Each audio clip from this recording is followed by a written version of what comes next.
So, evangel, which means good news, is carried by an evangelist. The first evangelists were women. So despite all this stuff about only men can do this, no. No. The first evangelists to tell the good news of Jesus' resurrection were women. The guys didn't believe them. What? What do you mean he's not there? We just laid him there and he's kind of dead. So no, Peter's like, just on the off chance I might win the lottery. He goes running, and lo and behold, the grave is empty. And it's not like somebody just carted off the body, because there are the wrappings that were around the body. And during that short time between the resurrection and Jesus' ascension to heaven, over 500 people saw him and touched him and talked to him. It's a dead guy living again. It's an amazing story. And I want to tell you today what I think is that it's the first coming out story. And let's talk about what that means for us in terms of coming out in our lives. There are lots of ways that we come out, right? I mean, in the gay community, there's this sort of formula about how you come out, right?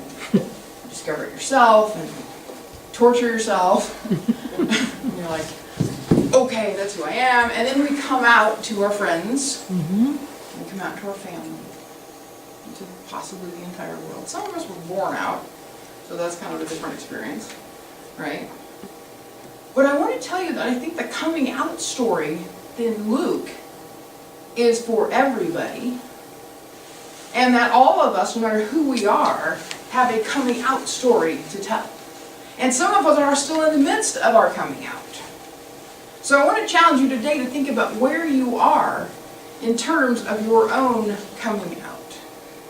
Okay? There are lots of ways, I think, that we keep ourselves inside the tomb. We do that through our doubts about who we are. We do that with our doubts about whether God can love us. And trust me, that's not a gay straight thing.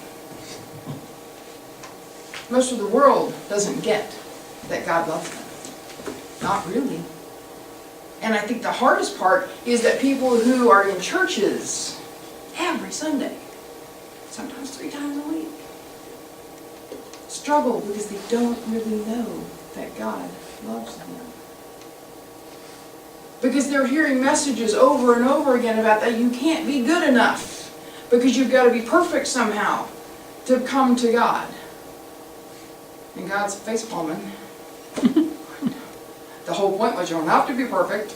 That's why I sent Jesus. Right? Right? But don't we still have churches that are trying to keep us in the tomb by telling us, no, you've got to be perfect first? Good Calvinists that they are. Right? Yeah. We keep ourselves in the tomb because we can't hear that God loves us and is calling us to come out of the doubt about God's love for us.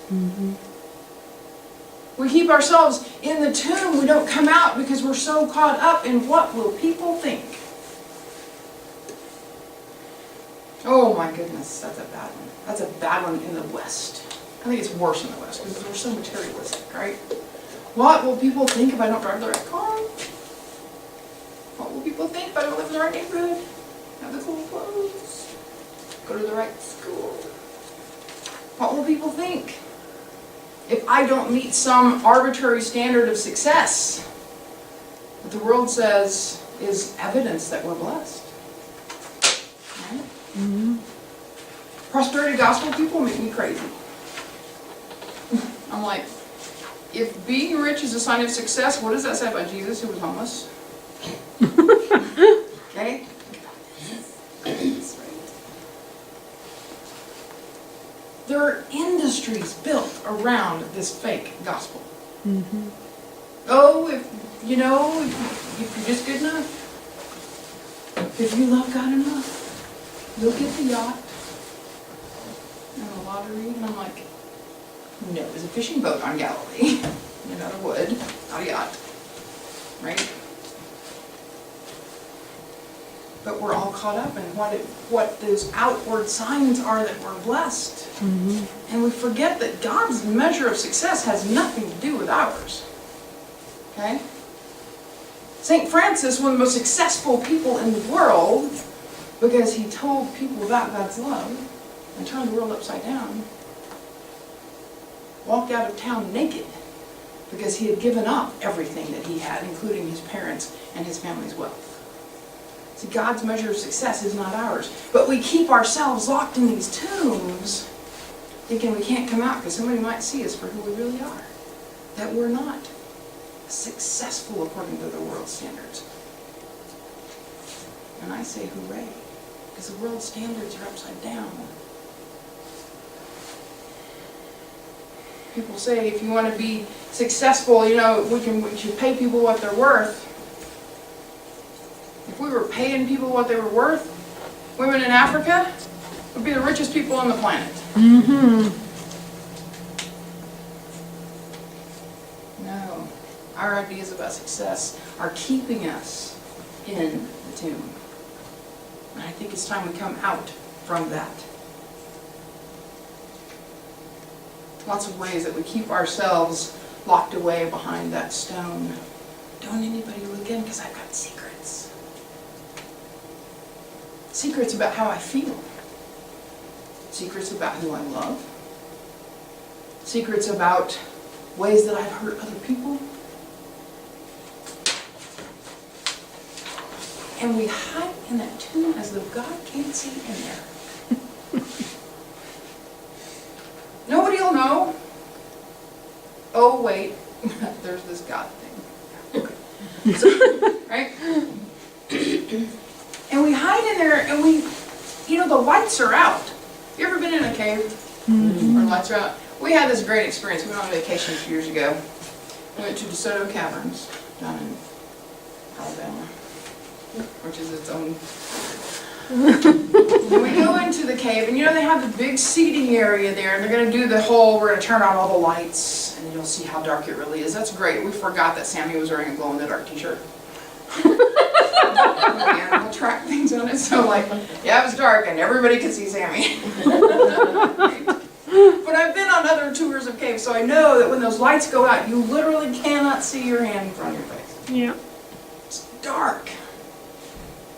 It's the way the tombs are. It's dark. And we forget, because the lights are out and it's so dark, we forget we're not alone in there. And so we stand there frozen, thinking we're all by ourselves. Nobody can possibly know what we feel like. Nobody can possibly feel our pain. Nobody can possibly understand what it's like. And all we have to do in the dark is reach out our hand. Because we're not alone.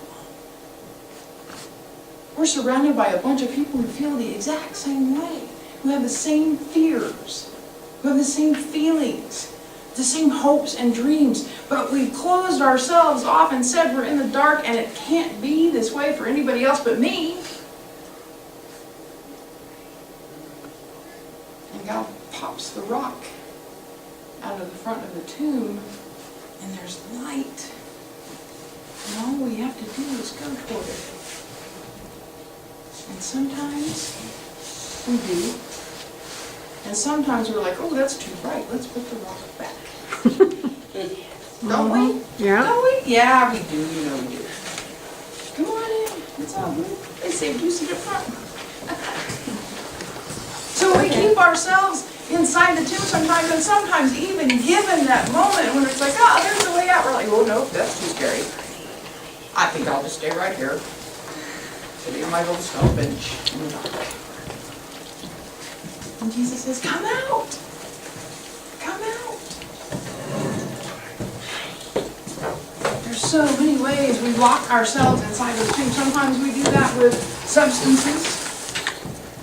It's too painful to see the light. And so I'm going to take another pill, or take another drink, or take another whatever, right? Yeah. Jesus liked to party. His first miracle was making 150 gallons of wine. Really? So don't give what you can. Okay? Nothing wrong with having a drink. But you and I both know there's a difference between having a drink and being alcoholic.